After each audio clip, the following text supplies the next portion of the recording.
जय हिंद साथियों, स्वागत है आपका हमारे YouTube channel Hindi with Shashi में।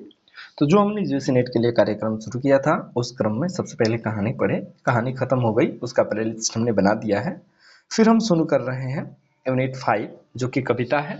और वो कविता पढ़ते पढ़ते हम आज 5वीं कविता जो कि जायसी ग्रंथावली है पढ़ेंगे। ये हमारे सिलेबस में लगा है। इससे पहले एक दो आपसे रिक्वेस्ट है। पहला रिक्वेस्ट ये है कि आप इस वीडियो को 1.5 गुना स्पीड पे देखिए, आपका समय भी बचेगा और अच्छा फीडबैक भी मिलेगा। दूसरी चीज है कि आप जब एक बार ये मेरे वीडियो को देखिएगा तो इस टॉपिक से जुड़े जितने भी इंपॉर्टेंट क्वेश्चन हैं जो कि यूजीसी नेट में अब तक बने हैं या आएंगे, उसको मैंने ऑनलाइनर के रूप में लिखवा दिया है। इससे क्या होगा कि आपका समय बचेगा और आपको अन्यत्र कहीं भटकने की आवश्यकता नहीं पड़ेगी। मैं जितने भी यूट्यूब पे अच्छे टीचर्स हैं या अन्य कहीं से भी जो इम्पोर्टेंट फैक्ट्स मिल सकता है इस टॉपिक से रिलेटेड, सबका संकलन किया है। चाहे वो विकास देवी कीर्ति सर हैं, नीचे आप देखते चलिएगा, उनका भी मैंने संकलन किया है। जब मैंने उनसे क्लास किया तो जो इस टॉपिक से जुड़े जो भी फैक्ट्स निकले उसका भी मैंने इसमें संकलन किया है। तो इस तरह से मेरी कोशिश है कि आपको एक अच्छा से अच्छा मटेरियल दिया जाए ताकि आपका कम समय में इस टॉपिक से रिलेटेड अच्छा खासा आपको आपको आपके पास ज्ञान हो। तो चलिए ज़्यादा देर नहीं करेंगे, आप तो खुद समझदार हैं, आपसे उतना क्यों बताना समझाना। तो कंटेंट देखते ही आपको एहसास हो जाना चाहिए कि रियलिटी है क्या। तो शुरू करते हैं जायसी ग्रंथावली। आप देखेंगे संपादक किसके, रामचंद्र शुक्ल हैं, जो कि हम सिलेबस में जो लगा है रामचंद्र शुक्ल वाला ही लगे हैं। पद्मावत का ये 30वां खंड है जिसमें कि नागमती वियोग है और नागमती कि विरह का इसमें वर्णन है। इसमें नागपति एक रानी नहीं बल्कि सामान्य नारी के रूप में दिखाया गया है। ठीक है, गार्हस्थ्यिक चेतना से युक्त अद्भुत मार्मिकता वाला प्रेम है। सिंहल द्वीप के राजा गंधर्वसेन की कन्या पद्मावती का वर्णन है इसमें। अब देखेंगे जायसी के बारे में थोड़ा सा देख लेते हैं। आखिरी कला में जायसी ने अपने जन्म के विषय में लिखा है, भा अवतार मोर 9 सदी 30 बरस ऊपर कवि बदी। जैसे सूफी कवि शेख मोहिदी या मुहादिन के शिष्य थे।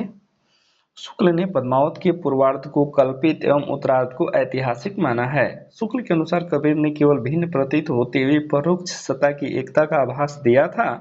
प्रत्यक्ष जीवन की एकता का दृश्य सामने रखने की आवश्यकता बनी थी, यह जायसी द्वारा पूरी हुई। पद्मावत को अवधि का प्रथम महाकाव्य माना जाता है। इसमें 57 खंड हैं। उत्प्रेक्षा अलंकार की प्रधानता है। ये 57 याद रखिएगा, कई बार पूछा हुआ है। ग्रंथारंभ में शाही वक्त शेरशाह की प्रशंसा है। हो सकता है अगली बार क्वेश्चन बन जाए कि जायसी ग्रंथावली में किस शासक की प्रशंसा की गई है, तो उस समय तत्कालिक शासक शेरशाह था, उनकी प्रशंसा की गई है। अब देखेंगे वो पंक्तियां क्या है, तो शेरशाह दिल्ली सुल्तानु चारहूं खंड तपे जस भानु। पद्मावत ने पद्मिनी परम सत्ता का, रतन सेन साधक का, राघव चेतन शैतान का प्रतीक है। इसकी कथा लौकिक धरातल पर चलने के साथ साथ पद्मावत को प्रतीकात्मक काव्य कहा जाता है नहीं है, था नहीं होगा इसमें। विजयदेव नारायण शाही ने पद्मावत को अपने ढंग की त्रासदी कहा है। शाही जैसी को मूलतः कवि ही मानते हैं। पद्मावत को प्रकाश में लाने का श्रेय रामचंद्र शुक्ल को जाता है। नागमती वियोग वर्णन पद्मावत का महत्वपूर्ण भाग है। विरह वर्णन के कारण इसे प्रेम का पीर कहा गया है। पद्मावत की भाषा ठेठ अवधी एवं लिपि फारसी है। शुक्ल जी ने जायसी ग्रंथावली के बारे में कहा है, पद्मावत हिंदी के सर्वोत्तम प्रबंध काव्यों में है। ठेठ अवधी भाषा के माधुर्य और भावों की गंभीरता की दृष्टि से यह काव्य निराला है। कुछ शब्द ऐसे हैं जिनका प्रयोग जैसी और तुलसी को छोड़ किसी किसी कवि ने नहीं किया है, किसी अन्य कवि ने नहीं किया है। तुलसी की भाषा के स्वरूप को पूर्णतः समझने के लिए जायसी की भाषा का अध्ययन आवश्यक है। आखिरी कलाम की भाषा पद्मावत व अखरावट की अपेक्षा अधिक ठेठ और बोलचाल की अवधि है। पद्मावत में प्रतीक योजना देख लेंगे, ये इंपॉर्टेंट चीज है। ठीक है, क्योंकि आपको समझ को बढ़ाने के लिए ऐसे चीजें जानना आवश्यक हो जाता है। जैसे इसमें रतन सेन जो है ना, वो मन और आत्मा का प्रतीक है, जबकि सिंहल जो है हृदय का प्रतीक है। पद्मावती जो है श्रद्धा है। सुवा यानी कि जो सुगा रहता है ना, वो गुरु का है, क्योंकि रास्ता वही दिखाता है। नागमती जो है ना, दुनिया धंधा है। राघव चेतन शैतान है। अलाउद्दीन क्या है, माया है। अब क्या करेंगे, ये तो जो था नोट्स जो कि इम्पोर्टेंट, आप अपने नोट्स में इसको शामिल कर लेंगे। अब आपके सामने ये जो मैं लेके आ रहा हूँ, ये विकास सर के द्वारा ही पढ़ाया गया नोट्स है, जो कि वो यूपीएससी के लिए हिंदी जो पढ़ाते हैं उसमें ये नागमती का विरह वर्णन का जो उनका नोट्स है जो कि मैंने पढ़ा है उसमें, तो उससे ये चीज लिया गया है। तो आप इसको भी अपने नोट्स में शामिल कर लीजिएगा। इसको एक बार पढ़ लेते हैं। पद्मावत में श्रृंगार का वियोग पक्ष 3 चरित्रों के माध्यम से दिखाया गया है। रतन सेन, पद्मावती तथा नागमती। रतन सेन का वियोग 2 स्थानों पर दिखता है। पहली बार पद्मावती का वर्णन सुनकर वह मूर्छित हो जाता है।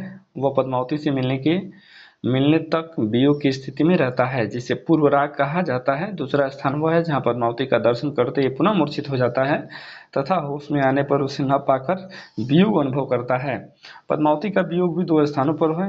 पहला बिंदु पूर्व राग का ही है, जब रतन सेन के सिंघल द्वीप पहुंचते ही योग के प्रभाव से विरह का अनुभव करने लगती है। दूसरा प्रसंग वह है जब अलाउद्दीन द्वारा रतन सेन को नजरबंद कर लिए जाने पर पद्मावती वियोग का अनुभव करती है। इन दोनों के अतिरिक्त जायसी ने नागमती के विरह का भी विस्तृत वर्णन किया है, जो बेहद रमणीय, सुंदर व मार्मिक है। नागमती रतन सेन की पत्नी है, जो रतन सेन के पद्मावती की खोज में सिंघल द्वीप जाने पर 1 वर्ष तक पति से अलग रहने के कारण विरह वेदना भोगती है। सच यह है कि जायसी का भावुक मन नागमती के वियोग में अधिक रमा है। इस वियोग वर्णन में उन्होंने कुछ ऐसे तत्वों का समावेश किया है कि यह वर्णन हिंदी साहित्य के सर्वश्रेष्ठ विरह वर्णनों के रूप में स्वीकृत हो गया है। इस संबंध में शुक्ल जी की स्पष्ट धारणा है कि नागमती का विरह वर्णन हिंदी साहित्य में अद्वितीय वस्तु है। इसको आप अंडरलाइन कर लेंगे ना, अद्वितीय वस्तु है। नागमती के विरह वर्णन की सबसे महत्वपूर्ण विशेषता यह मानी गई है कि इसमें नागपति को एक रानी के रूप में नहीं बल्कि एक साधारण विरग्ध नारी के रूप में वर्णित किया गया है। शुक्ल जी कहते हैं, अपनी भावुकता का बड़ा भारी परिचय जायसी ने इस बात में दिया है कि रानी नागमती विरह दशा में अपना रानीपन बिल्कुल भूल जाती है और अपने को केवल एक साधारण नारी के रूप में देखती है। इसी सामान्य स्वाभाविक वीरता के बल पर उसके विरह वहां के छोटे बड़े सबके हृदय को समान रूप से स्पर्श करते हैं। स्पष्ट है कि नागमती के विरह में, फिर देखेंगे आगे, साधारीकरण की जो अद्भुत क्षमता विद्यमान है वह मूलतः इसलिए है कि नागमती ने विरह को रानी के विशिष्ट रूप में नहीं बल्कि नारी के स्वाभाविक रूप में भोगा है। यदि वह अपना रानीपन नहीं भूलती तो उसके विरह के लिए उपयुक्त प्रतीक एवं उपमान महलों के भीतरी दुनिया के होते। चूंकि इन उपमानों और प्रतीकों का संबंध आम आदमी से नहीं होता, इसलिए उसका विरह भी एक संश्लिष्ट कौतूहलपूर्ण उदाहरण बनकर रह जाता है। यह विस्मय की बात है कि रानी नागमती ऐसी बातों से परेशान है जो महलों में रहने वालों को नहीं, साधारण लोगों से परेशान करती है। जेठ जरे जग बहे लुआरा, उठे बवंडर धिके पहारा, चारहूं पवन झकोरे आगे, लंका दाही पलंगा लागी, उठी आगे ओ आगे आंधी, नैन न सूझे मरै दुख बांधी, बरसे मघा झकोरी झकोरी, मोर दुई नैन चुए जस ओरी। ये तो पक्ति का अर्थ हमें तो स्पष्ट समझ में आ रहा है, ठीक है। जेठ के तरह जड़ रहा है, लुआरी यानी लू जो गर्म हवाएं बह रही हैं, उसका बवंडर कर रहा है, ठीक है। चारों पवन झकोरे आगे, पवन जैसे चल रहा है, लग रहा आग चल रहा है, ऐसी उनकी बातें हैं इसमें, ठीक है। तो ये पहले पढ़ते हैं, उससे पहले थोड़ा सा परिचय देख लेते हैं, क्योंकि ये उसके बाद पढ़ने में आपको और अच्छा लगेगा, ठीक है। तो सबसे पहले इसका परिचय देख लेते हैं यहाँ से, उसके बाद से जब वो पढ़ेंगे ना तो उसका अर्थ और अच्छा समझ में आएगा। तो आचार्य शुक्ल द्वारा संपादित पद्मावत जायसी ग्रंथावली का 30वां खंड नागमती वियोग है। पद्मावत में श्रृंगार का वियोग 3 चरित्रों के माध्यम से दिखाया गया है। रत्न सेन, पद्मावती तथा नागमती वो ऊपर मैंने बताया भी। जायसी ने नागमती के विरह का विस्तृत वर्णन किया है, जो कि बेहद रमणीय, सुंदर और मार्मिक है। नागमती रतन सेन की पत्नी है, जो रतन सेन के पद्मावती की खोज में सिंघल द्वीप जाने पर 1 वर्ष तक पति से अलग रहने के कारण विरह वेदना भुगती है। अभी ऊपर भी मैंने ये बात बताई। सच है कि जायसी का भावुक मन नागमती के वियोग में ही अधिक रमा है, और इस संबंध में शुक्ल जी की स्पष्ट धारणा है कि नागमती का विरह वर्णन हिंदी साहित्य में अद्वितीय वस्तु है। ये भी मैंने ऊपर तो बोला ही था। फिर नीचे चलते हैं, जायसी ने भी बोला गया था, और नीचे आते हैं, कथासार देख लेते हैं। कथासार इंपोर्टेंट है। कथासार में देखेंगे, सिंघल द्वीप के राजा गंधर्व सेन की कन्या पद्मावती रूप और गुण में जगत में अद्वितीय थी। उसके योग्य वर कहीं न मिलता था। उसके पास हीरामन नाम का एक सुवाइन तोता था, जिसका वर्ण सोने के समान था, जो पूरा वचाल और पंडित था। एक दिन वह पद्मावती से उसके वर न मिलने के विषय में कुछ कह रहा था कि राजा ने सुन लिया और बहुत कोप किया। सुआ राजा के डर से एक दिन उड़ गया। पद्मावती ने सुनकर बहुत विलाप किया। सुआ वन में उड़ता उड़ता एक बहेलिया के द्वारा पकड़ लिया गया, जिसने बाजार में लाकर उसे चित्तौड़ के एक ब्राह्मण के हाथों बेच दिया। उस ब्राह्मण को 1 लाख देकर चित्तौड़ के राजा रतन सिंह ने उसे ले लिया। धीरे धीरे रतन सिंह उसे बहुत चाहने लगा। एक दिन बाद जब राजा शिकार को गया तो उसकी रानी नागमती ने, जिसे अपने रूप का बड़ा गर्व था, आकर सुए से पूछा कि संसार में मेरे समान सुंदरी भी कहीं है। इस पर सुआ हंसा और सिंहल की पद्मिनी का वर्णन करके कहा, और तुम में दिन और अंधेरी रात का अंतर है। रानी ने इस भय से कि कहीं यह सुआ राजा से भी पद्मिनी के रूप की प्रशंसा कर उसे मारने की आज्ञा दे दी, पर चेरी ने उस राजा के भय से मारा नहीं, अपने घर छिपा रखा। लौटने पर जब सुए के बिना राजा रतन सिंह बहुत व्याकुल और क्रुद्ध हुआ तो सुआ लाया गया और उसने सारी व्यवस्था कह सुनाई। पद्मिनी के रूप का वर्णन सुनकर राजा मूर्छित हो गया और अंत में वियोग से व्याकुल होकर उसकी खोज में घर से जोगी होकर निकल पड़ा। उसके आगे आगे राह दिखाने वाला वही हीरामन सुआ और साथ में 16,000 कुंवार जोगियों के वेश में थे। कलिंग से जोगियों का यह दल बहुत से जहाजों से सवार होकर सिंहल की ओर चला और उनके कष्ट झेलने के उपरांत सिंहल पहुंचा। अनेकों कष्ट झेलने के बाद अनेक कष्ट वहां पहुंचने पर राजा तो शिव के एक मंदिर में जोगियों के साथ बैठकर पद्मावती का ध्यान और जप करने लगा। हीरामन सुए ने जाकर पद्मावती को यह सब हाल कहा।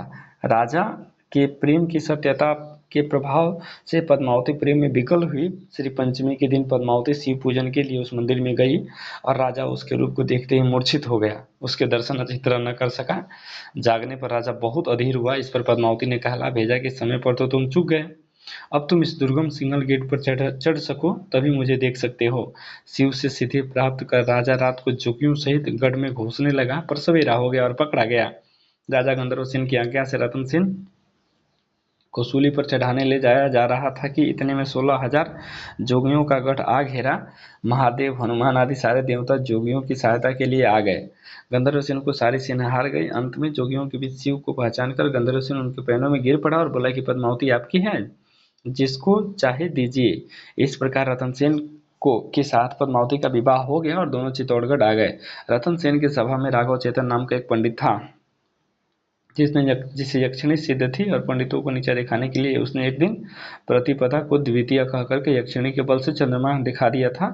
जब राजा को इस घटना की पता चला तो उसने राघव चेतन को देश निकाल दिया। राघव राजा से बदला लेने के और भारी पुरस्कार की आशा से दिल्ली के बादशाह अलाउद्दीन के दरबार में पहुंचा और उसने दान में पाए हुए पद्मावती के कंगन को दिखाकर उसके रूप को संसार के ऊपर बताया। अलाउद्दीन ने पद्मिनी को भेज देने के लिए राजा रतन सिंह को पत्र भेजा, जिसे पढ़कर राजा अत्यंत क्रुद्ध हुआ और लड़ाई की तैयारी करने लगा।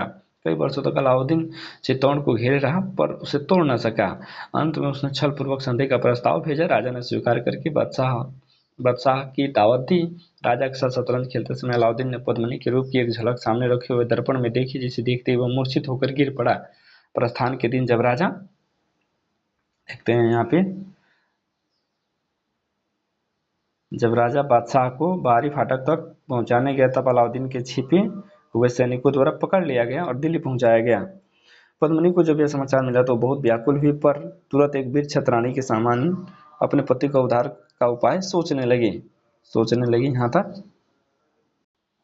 घोड़ा और बादल नामक 2 वीर क्षत्रिय सरदार 700 पालकियों में सहस्त्र सैनिक छिपाकर दिल्ली पहुंचे और बादशाह के पास यह संवाद भेजा कि पद्मिनी अपने पति से थोड़ी देर मिलकर तब आपके हरम में जाएगी। आज्ञा मिलते ही एक ढकी पालकी राजा की कोठरी के पास रखी गई और उसमें एक लोहार निकलकर राजा की बेड़ियां काट दी। रतन सेन पहले से तैयार एक घोड़े पर सवार होकर निकल आए। शाही सेना पीछे आते देख वृद्ध गोरा तो कुछ सिपाहियों के साथ उस सेना को रोकता रहा और बादल रतन सेन को लेकर चित्तौड़ पहुंच गया। बादल क्या था ना, घोड़े का नाम था। चित्तौड़ आने पर पद्मिनी ने रतन सेन से कुंभलनेर के राजा देवपाल द्वारा दूती भेजने की बात कही, जिसे सुनते ही राजा रतन सेन ने कुंभलनेर को जा घेरा। लड़ाई में देवपाल और रतन सेन दोनों मारे गए। रतन सेन का शव चित्तौड़ लाया गया। उसकी दोनों रानियां नागमती और पद्मावती हंसते हंसते पति के शव के साथ चिता में बैठ गई। पीछे जब सेना सहित अलाउद्दीन चित्तौड़ पहुंचा तो देखा वहां राख के ढेर के सिवा कुछ न मिला। अब यहाँ पे ना कुछ पंक्तियां देखेंगे जो कि नागमती व्यूखंड से हैं और ये पूछी गई हैं। यही तो मेन पंक्ति हमें देखना है, क्योंकि एग्जाम में हो सकता है पंक्तियां दे दें और पूछ दे कि इसका अर्थ क्या हुआ, या जो भी इसमें शब्द आए हैं या ये पंक्तियां जो हैं किसके द्वारा रची गई हैं, कहाँ से लिया गया है। ठीक है, तो नागमती चितौर पंथ पथ हेरा, इसके बाद से क्या है, आगे देखेंगे, पीयू जो गए पुनि किना न फेरा, नागर काहू नारी बस परा, तेई मोहि पिय मोसो हरा, सुआ काल होई लेगा पीयू, पीयू नाही जात जात बरु जीवू, भयऊ नारायण बावन करा, राज करत राजा बलि छरा, कर्ण पास लिन्हेऊ कई छंदू, विप्र रूप धरि झिलमिल इंदु, मानत भोग गोपीचंद भोगी, लेई अप्सरा जलंधर जोगी, लेगा कुसनहि गरुण अलोपी, कठिन बिछोह जियहि किमि गोपी, सारस जोरी कौन हरे, मारि व्याधा लिन्ह, झूरी झूरी पिंजर हो भई, बिरह काल मोहि दिन्हा। ये क्या है ना, भारतीय पौराणिक कथा जो है उसका है, उसका इसमें प्रयोग किया गया है। फिर नीचे आते हैं, इसका शब्दार्थ देखेंगे। शब्दार्थ क्या, पथेरा रास्ता देखते हुए, नागर मन चतुर जीव, प्राणवान, बावन करा, बामन रूप, ठीक है, धरना वगैरह सब देख लेंगे।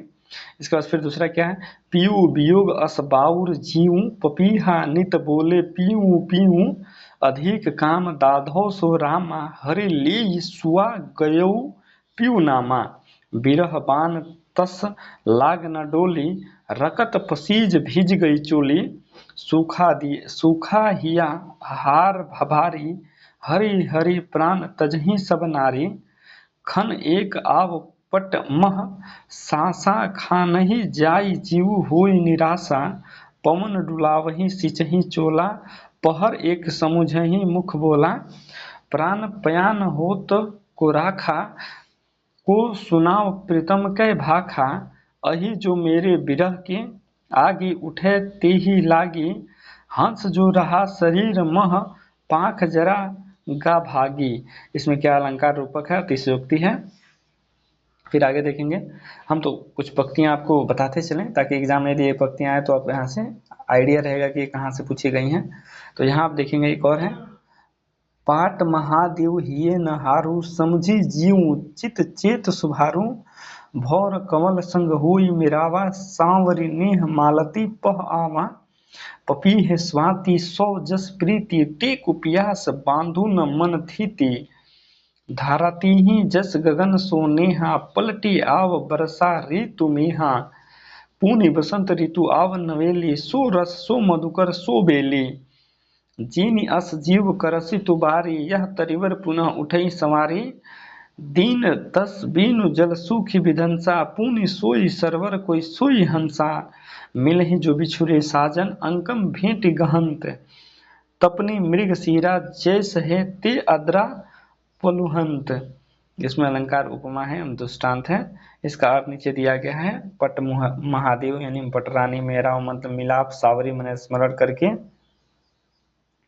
आगे क्या है, चढ़ा अषाढ़ गगन घन बाजा, गाजा सजा बिरह दूंद दल बाजा, धूम शाम धौरे धन आए, शेत ध्वजा बागपति दिखाए, खड़ग बिजू चमके चहुआरा चहुओर, बूंद बान बरसही घन घोरा, घुनई घटा आई चहु फेरी, कंत उबारो मदन हो घेरी, दादुर मोर ककीला पीऊ, घेरे बीजू घट रहे न जीऊ, पुष्य नखत सिर ऊपर आवा, हो बिनु नहीं मंदिर को छावा। उसके बाद से देखेंगे, अदरा लाग लगी भूई लेई, मोहि बीनु पीऊ को आदर देई, जिनह घर कंता ते सुखी, तिनह गौरु औ गर्भ, कंत प्यारा बाहिरे, हम सुखा भुला सर्व। देख लेते हैं। फिर आगे क्या है, आगे देखेंगे, आगे जो और है, सावन बरस मेह अति पानी, भरनी परी हो बिरह झुरानी, लाग पुनर्वसु पीऊ न देखा, भई बाउरी कह कंत सरेखा, रकत के आंसू परही भूई टूटी, रेंगी चली जस बिरह बहुटी, सखिनह रचा पीऊ संग हिंडोला, हरियई भूमि कुसुम भी चोला, हिय हिंडोल अस डोले मोरा, बिरह झुलाई देह झकझोरा, बाट असूझ अथाह गंभीरी, जियऊ बाहुर भा फिरे भंभीरी, जग जल बूंद लहा लगी ताकी, मोरी नाव खिवक बिनु थाकी, पर्वत समुद्र अगम बीच बीहड़ बन बन ढाक किमी के भेंटो कंत तुमह न मोहि पाँव न पाख। इसमें 12 मासा का वर्णन है, सावन का वर्णन है। फिर आगे इसके बाद देखेंगे इसमें जो पंक्तियां हैं वो भी देखते चलें। फिर इसमें क्या है अगला यहाँ से देखेंगे। हाँ, भादो दुभर अति भारी कैसे भरे रैन अंधियारी मंदिर सुन पीऊ अनंते बसा सेज नगीने फिर डसा रहो अकेली कहे इक पाटी नैन पसारी मरो हिय फाटी चमक बिजू यानी बिजली चमकना घन गरज तरासा यानी बादल गरजना बिरह काल होई जीव गरासा बरसे मेघ झकोरी झकोरी मोरी दुई नैन चुए जस ओरी धान सुखे भरे माधो। यहाँ से देखेंगे धनी सुखे भरे भादो माहा अबहु न आही आनहि सुचिन्हे नहा पूर्वा लाग भूमि जलपूरी आक जवास भय तस झूरी थल जल भरे अपूर सब धरती गगन मिली एक धनी जोबन अवगाह मह दे बुड़त प्यूटेक। 12 मासा का वर्णन, इसमें भादों का वर्णन है। फिर देखेंगे ये अर्थ दिया गया है, अर्थ से कोई मतलब नहीं। आक जवास वर्षों में ये पौधे जो सूख जाते हैं, अवगाह मतलब था जल, टेक माने सहारा। फिर से लाग कुंवार निर्जग घटा आबहू आवकंत तन लटा तो ही देख पिया पलूहू क्या उतरा चीत बहुरी करु मया चित्रा मित्र मीन कर आवा पपीहा पीव पुकारत पावा उवा अगस्त हस्ती घन गजा गाजा तुरय पलानी चढ़े रन राजा स्वाति बुध चातक मुख परे समुद्र सीप मोती सब भरे सरवर सांवरी हंस चली आए सारस कुरलही खजन दिखाए भा प्रकाश कांस बने पन फूले कंत न फिरे विदेशही भूले बिरह हस्ती तन साले धाय करे चितचूर बेगी आई पीऊ बाजहूँ गाजहूँ होई सदूर। शब्दार्थ इसमें देख लेंगे, शब्दार्थ का भी कोई वो नहीं है। मैं बस आपको ये जो पद है ना इसलिए पढ़ा रहा हूँ कि ये पद यदि आपको किसी एग्जाम में मिल जाए ना तो आपको आइडिया लगेगा, क्योंकि ये बहुत कम लोग पढ़ाते हैं। मैंने यूट्यूब वगैरह सब छान मारा है, कहीं कोई इतना ज़्यादा पढ़ाता नहीं है। 1 से 2 पदावली या पंक्तियाँ पढ़ा करके बस रहने देते हैं। बट मेरा उद्देश्य वो नहीं है, मैं आपको सिलेबस पढ़ाऊंगा, आपके स्क्रीन के सामने वो गुजरेंगे। यदि आपके अंदर वो संयम है तो आप उसको 1 बार देख लें, 2 बार देख लें। इससे क्या होगा कि इन फ्यूचर किसी भी एग्जाम में जब आपको ये पंक्तियाँ मिलेंगी ना तो आपको आइडिया लग जाए कि ये पंक्तियाँ कहाँ से आई हैं। फिर देखेंगे कार्तिक शरद चंद्र उजियारी जग शीतल हो बिरहे जारी 14 करा चांद प्रगासा। यहाँ से देखेंगे प्रगासा जानहू जरे सब धरती आकाशा तन मन सेज करे अगी दाहू सब कह चंद भयऊ मोहि राहू चहू खंड लगे अंधियारा जय घर नाही कंत प्यारा अबहू निठुर आऊ एहि बारा अब परब देवारी होई संसारा सखी झुमक गावे अंग मोरी हो झुराव बिछूरी मोरी जोरी जेहि घर पीऊ सो मनोरथ पूजा मोह कह बिरह सवती दुख दूजा सखी माने तिउहार सब गाई देवारी खोली हो का गांव कंत बिनु रहे छार सिर मैले। फिर से आगे देखेंगे, इसमें भी कोई वो इम्पोर्टेंट है उसको तो चर्चा करना ही नहीं है मुझे बस ये पंक्तियाँ आपके पास रखनी थी। यहाँ देखेंगे इसमें अगहन का वर्णन है। अगहन दिवस घटा निसी बाढ़ी दुहर रैन जाई की में गाढ़ी अब धनी बिरह दिवस बाराती जरो बिरह जस दीपक बाती कांपे हिया जनावे सीवो तौपे जाई हुई संग पीऊ घर घर चीर रचे सब काहू मोर रूप रंग लेगा नाहू पलटी न बहुरा गांजे बिछोही अबहू फिरे फिरे रंग सोई ब्रज अगिनी बिरहनी हिया जरा सलुगी दगधे होई छारा यह दुख दगध न जाने कंतु जोबन जन्म करे भस्मंतु पीऊ सो संदेश कहऊ संदेशड़ा हे भौरा हे काग सो धन बिरहे जरि मुई तेही धुआं धमह लाग। ये पता है ये पंक्तियां बहुत इंपॉर्टेंट है, ये बहुत जगह आपको कॉम्पिटेटिव एग्जाम में मिलेंगे, तो इसको आप अंडरलाइन कर लीजिए। मेरा तो उद्देश्य यही है ना कि आपको जो पंक्ति अगर कहीं मिले तो आपको पता चल जाए, क्योंकि देखिए यहाँ पंक्ति मिला ना तो इसका पता चल गया कि हाँ ऑलरेडी बहुत जगह एग्जाम में पूछा हुआ है। ये भ्रमर गीत सार से लिया गया है। और इसमें क्या है कि अघन मास जो है ना उसका वर्णन है, जो कि इसमें ऋतु वर्णन है ना, उसी में इसका वर्णन है। पूस जाड़ था थर थर तन कांपा, सूरज जाई लंका दिसी चांपा, बिरह बाढ़ दारुण भास्यूं, कपि कपि मरे लेई हरि जीऊं, कंत कहाँ लगो ओहि हियरे, पंथ अपार सुझ नहीं नियरे, सौर सपेती आवे जूड़ी, जानहु सेज सिमंचल बोड़ी, चकई निसी बिछुरे दिन मिला हो, दिन राति बिरह कोकिला, रैन अकेले साथ नहीं सके, कैसे जिए बिछोही पक्षी, बिरह सचान भयेऊ, तन जाड़ा जियत खाई और मुँह न छाड़ा, रकत ढूरा मांसु गरा, हाड़ भयऊ सब शंख, धन सारस होई ररी मुई, पियऊ समेट ही पंख। इसमें पूष जो महीना है ना उसका वर्णन है। अगला देख लेते हैं। अगला क्या है, लागेयु माघ परे अब पाला, बिरहा काल भयेयु जड़काला, पहल पहल तन रुई झाँपे, हहरी हहरी अधिकु हिय काँपे, आई सूर होई तपु रे नाहा, तू ही बिनु जाड़ू न छूटे माहा, एही माह उपजे रसमुल्लु, तो सौ भोर मोर जौवन फूलू, नैन चुवही जस मौहट नीरू, तू ही बिन अंग लाग सरचेरू, टप टप बूंद परसही जस ओला, बिरह पवन होई मारे झोला, केही के श्रृंगार को पहिरु पटोरा, गीव नहार रही हुई डोरा, तुम बिन कांपे धनी हिया, तन तिनउर भी डोल, ते ही पर बिरह जराई के, चहे उड़ावा झोल। ये जो पंक्ति है ना, नैन चूही जस मौहट नीरू, ये पंक्तियां बहुत इंपॉर्टेंट हैं, सब प्रश्न व्याख्या करने के लिए कई बार पूछी गई हैं। ठीक है, तो ये भी आप रखिएगा, जायसी ग्रंथावली से लिया गया है। ठीक है, और इसमें 12 मासा वर्णन जो माघ का है उसी मतलब उसकी पंक्तियां ही हैं। अब यहाँ से देखेंगे फागुन के हैं।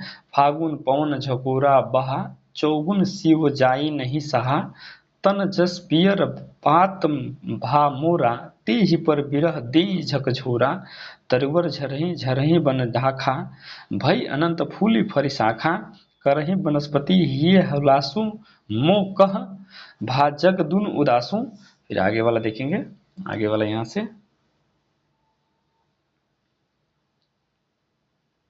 देखेंगे, फागु करही सब चांचरी जोरी, मोहि तन लाही दिन्हे जस होरी, जो पै पीऊ जरत अस्पावा, जरत मरत मोहि रोष न आवा, रात दिवस बस यह जीवे मोरे, लगे निहोर कंत अब तोरे, यह तन जारो छार के, कहो कि पवन उड़ाव, मकु तो ही मार्ग उड़ी परे, कंत धरे जहाँ पाँव। ये भी बहुत इंपॉर्टेंट है। कंत मतलब पति होता है, जहाँ बार बार कंत आ रहा है ना उसका मतलब पति होता है। ठीक है, तो यहाँ देखेंगे कांता मतलब पत्नी होता है।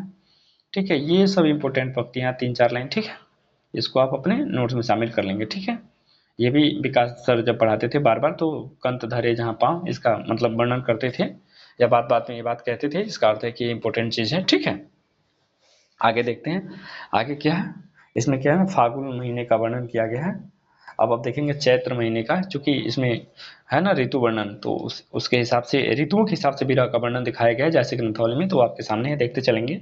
चैत बसंत हुई धमारी, मोहि लेखे संसार उजारी, पंचम बिरह पंच सर मारे, रकत रोई सगरो बंधारे, बूढ़ी उठे सब तरिवर पाता, भीज मजीठ टिसु बन राता, बुरे आम फरे अब लागे, अबहू आऊ घर कंत सभागे, सहस भाव फुली वनस्पति, मधुकर घुमई सांवरी मलती, मोकह भूल फूक भये सब कांटे, दृष्टि भरत जस लागही चाटे, फरी जुबन भय नारंग शाखा, सुआ बिरह अब जाई न राखा, घिरनी परेवा होई पीऊ, आऊ बीग परु टूटी, नाही पराये हाथ है, तिहि बिन पाँव न छूटी। इसमें क्या है, चैत्र महीने का वर्णन है। उसके बाद से देखेंगे बैसाख का आ रहा है, तो बैसाख में देखेंगे, भा बैसाख तपनी अति लागी, चोवा चीर चदन आभागी, सूरज जरत हिवचल ताका, बिरह बाजंगी सौ रथ हाका, जरत बजाणी करु पीऊ छाहा, आई बुझाऊ अंगारह माहा, तेहि दर्शन होई शीतल नारी, आई आगी ते करूं फुलवारी, लगिऊ जरे जरे जस भारू, फिरी भुजे सही तजीव न बारू, सरवर हिया घटत नीति जाई, टुक टुक होई के बिहराई, बिहरत हिया करहूं पीऊ टेक, दीठी दबंगरा दबंगरा मेरहूँ एका, कवल जो विगास मानसर, बिनु जल गयऊ सुखाई, आवहूँ बेली फिर पलूहें, जो पीऊ सींचे आई। अब देखेंगे इसमें जेठ का वर्णन है, तो जेठ का वर्णन में क्या करें, जेठ जरे जग चले लुवारा, उठही बवंडर परही अंगारा, बिरह गाजी हनुमत होई जागा, लंका दाह करे तनु लगा, चारही पवन झकोरे आगे, लंका दाही पलंगा लागी, दई भाई साम नदी कालिंदी, बिरहक आगी कठिन अति मंदी। इसके बाद से आगे देखेंगे फिर, उठी आगी औ आवे आंधी, नैन न सूझे मरो दुख बंधी, अधजर भूयऊ मासु तन सुखा, लागेहूँ बिरह कल हुई भूखा, मांस खाई सब हाड़न लागे, अबहूँ आऊ अवत सुनि भागे, गिरि समुद्र शशि मेघ रवि, सही न सकहीं वह आगी, मुहम्मद सती सराहिए, जरे जो अस पीऊ लागे। देख सकते हैं क्या वर्णन है, मजा आ गया पढ़ करके। 12 मासा इसमें ज्येष्ठ का वर्णन है, ठीक है। लंका दाही पलंगा लागी क्या है, एक लोकोक्ति प्रयोग है। उसके बाद से इसमें अलंकार रूपकम देख लेंगे, उपमा जो भी है। फिर आगे आते हैं, आगे क्या है, तपे लागी अब जेठ आषाढ़ी, मुहि पीऊ बिन छाजनी भई गाढ़ी, तन तिरौर भां छुरो खरी, भई बरखा दुखरी आगरी जरी, बंध नाही वो कंध न कोई, बात न आव इहि कहो का रोई, साठी नाठी जग बात को पूछा, बिन जीव फिरे मुझ तनु छूछा, भाई दुहेली टेक बिहुनी, थाम नहीं उठी सके न थुनी, बरसे मेघ चुवही नैनाहा, छप्पर छप्पर होई रही बिनु नाहा, करो कहाँ ठाठ नव साजा, तुम बिन कंतु न छाजनी छाजा, अबहू माया दृष्टि करी, नाह निठुर घर आऊं।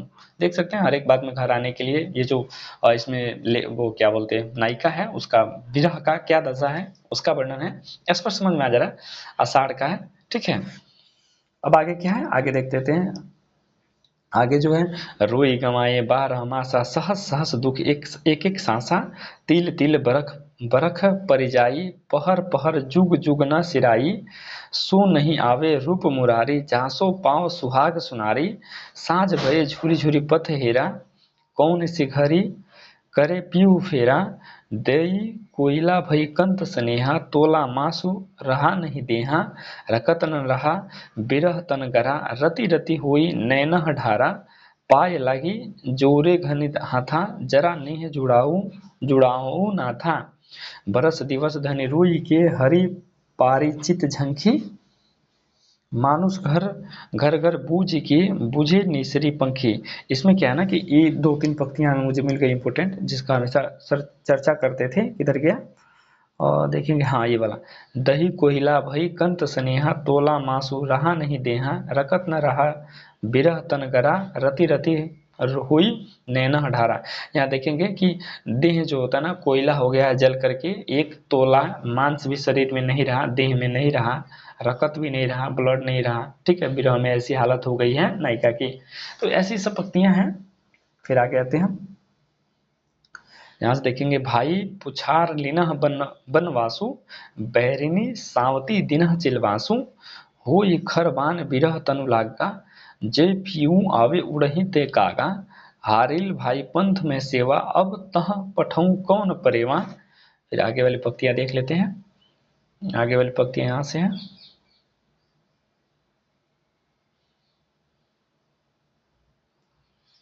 धौरी पंडुक कहीं पीऊ नाऊ, जो चित रोक दुसर न ठाऊ, जाहि बया होई पीऊ कंठ लावा, करे मेराव सोई गोरावा, कोयल भई पुकारती रही, महरी पुकारे ले दही, पेड़ तिलौरी ओ जल हंसा, हृदय पेठी बिरह कटनसा, जेही पंखी के नियर हुई, कहे बिरह के बात, सोई पंखी जाई जरी, तरवर हुई निपात।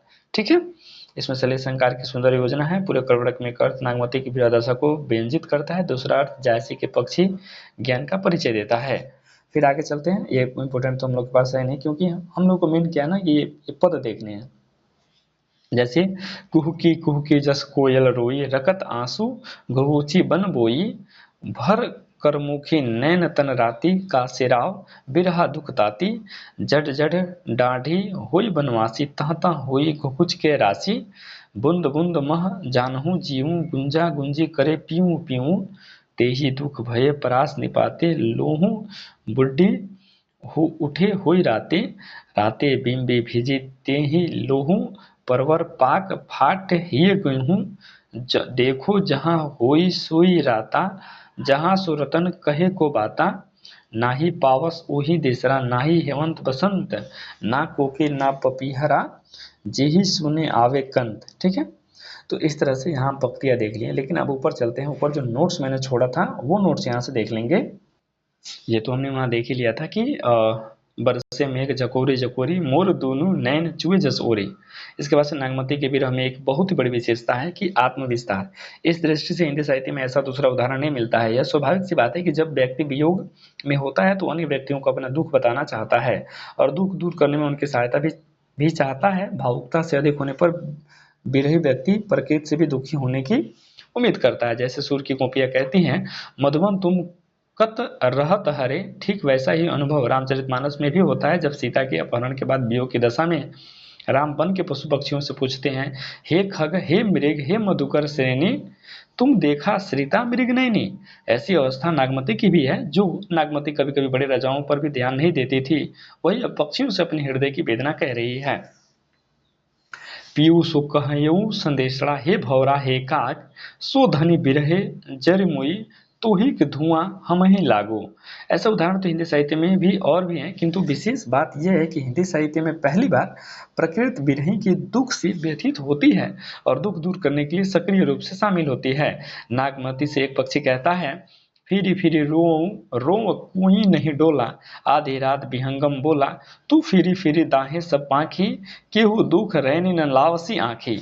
नागमती की विरह वर्णन का एक और विशेषता यह है कि उसमें केवल व्यक्तिक संजोग सुख की प्रेरणा पर आधारित नहीं है, बल्कि जीवन के लोक व्यवहारों तथा कर्तव्यों से जुड़ा हुआ है।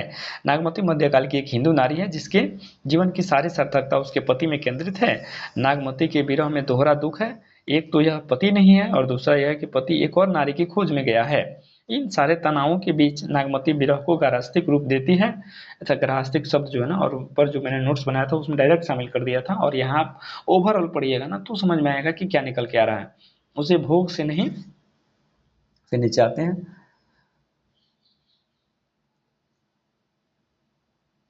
उसे भोग से नहीं जीवन की सार्थकता से जोड़ती है। इस दृष्टि से विरह भक्ति की ऊंचाई प्राप्त कर लेता है। चौमासी में स्वामी के घर में न रहने से क्या दशा होती है, इसका वर्णन नागमती ने इन शब्दों में किया है। पुष्य नखत सिर ऊपर आवा हो बीनू ना मंदिर को छावा। शुक्ल जी कहते हैं कि जैसे स्त्री जाति की यह कम से कम हिंदू गृहिणी मात्र की समान स्थिति के भीतर विप्रलम्ब श्रृंगार के अत्यंत समुज्वल रूप का विकास दिखाया है।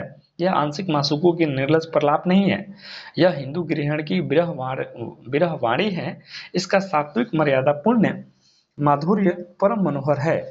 नागमती वियोग की इस गारहस्तिक चेतना ने अद्भुत मार्मिकता का समावेश कर दिया है। नागमती यह अच्छी तरह से समझती है कि मध्यकाल में पुरुष या पति से उस सात्विकता की अपेक्षा नहीं की जा सकती जो पुरुष एवं नारी को समान स्तर से देखती हो।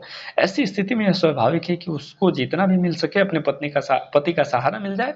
वो पक्षी से कहती है, पद्मावती सु कहयो विहंगम कंत लो भाई रही करी संगम तो ही चैन सुख मिले शरीरा मोह कह दिए दुंद दुख पूरा।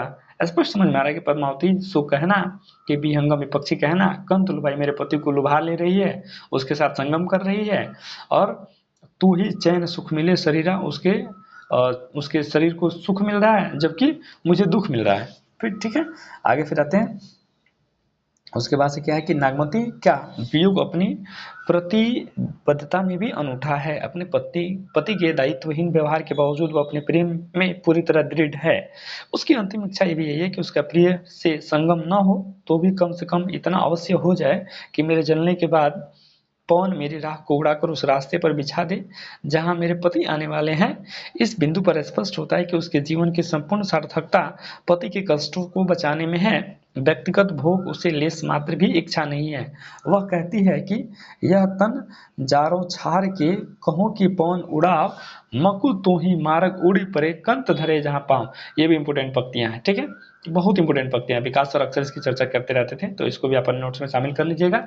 हो सके तो इसका अर्थ लिख लीजिएगा कि यह तन जारो छार के, यानी कि शरीर जो है ना मरने के बाद कोना पवन से उड़ा के, मकुत नहीं मार्ग उड़ी परे, उस मार्ग पर ले जाकर रख दे, कंत धरे यानी पति धरे जहां पाँव, ठीक है। विरह वर्णन में फारसी मसनवियों की शैली प्रायः ऊहात्मक हो जाती है। ऊहात्मक का अर्थ होता है विरह की ऐसी अतिशयोक्तिपूर्ण वर्णन जो असामान्य होने के साथ साथ कहीं कहीं कुरुचिपूर्ण तथा जुगुत्सापूर्ण होने लगे। नागमती के विरह वर्णन में झांसी ने ऊहात्मकता का सहारा तो लिया, किंतु उसे कहीं भी मजाक का विषय नहीं बनने दिया। ऐसा वर्णनों में भी नागमती की व्यथा सुनकर हृदय द्रवीभूत हो जाता है, हंसी नहीं आती। दही कोयला भई कंत स्नेहा, तोला मासु रहा नहीं देहा, रकत न रहा बिरह तन जरा, रति रति हुई नैनहु ढरा। देख सकते हैं, शुक्ल जी की ऊहात्मकता के संबंध में कहना है कि जायसी का विरह वर्णन कहीं कहीं अतिशयोक्तिपूर्ण होने पर भी मजाक का हद तक नहीं पहुंचने पाया है, उसमें गांधीर्य बना हुआ है। आगे तक देख लेते हैं। अतियुक्तियां बात तो कर्मात नहीं जान पड़ती, हृदय की अत्यंत तीव्र वेदना के संकेत प्रतीत होती हैं। स्पष्ट है कि श्रृंगार के वियोग पक्ष के वर्णन जैसी अपेक्षाकृत अधिक मार्मिकता रमणीयता के साथ साथ करने में सफल हुए हैं। यदि आधुनिक दृष्टिकोण से देखें तो आचार्य शुक्ल के निष्कर्षों से सहमत होना कठिन प्रतीत होता है कि यह बात सही है कि नागमती का विरह हिंदू पतिव्रता नारी की रास्तिक विरह है, न कि देह की भूख और वासना की आकुलता से उत्पन्न होने वाला विरह। फिर भी इस विरह में मध्यकालीन नारी की दास्ता तथा विषम परिस्थितियों का सूक्ष्म चित्रण भी दिखाई देता है। कुल मिलाकर यह मानने में कोई अतिशयोक्ति नहीं है कि अपनी अद्भुत साधारीकरण क्षमता, अपनी व्यापकता तथा प्रेम की पवित्रता आदि तत्वों के कारण नागमती का विरह वर्णन हिंदी साहित्य में सचमुच एक अद्वितीय वस्तु है। इस तरह से सबसे पहले इस टॉपिक में हमने जो नागमती विरह है उसके सबसे पहले परिचय देखा, उससे जो भी क्वेश्चन इंपॉर्टेंट बन सकते थे उसको एज ए नोट के रूप में ऊपर आपको दिखाया। फिर मैंने उनकी पंक्तियां जो प्रमुख है वो पढ़ाया, भले उसका अर्थ ना बताया, क्योंकि मेरा उद्देश्य क्या है कि पंक्तियां आप जान जाए कि ये पंक्तियां कब से पूछी गई हैं। उसके बाद से फिर उसका ओवरऑल सारांश क्या है, इस कहानी में क्या घटित होती है वो हमने देखा।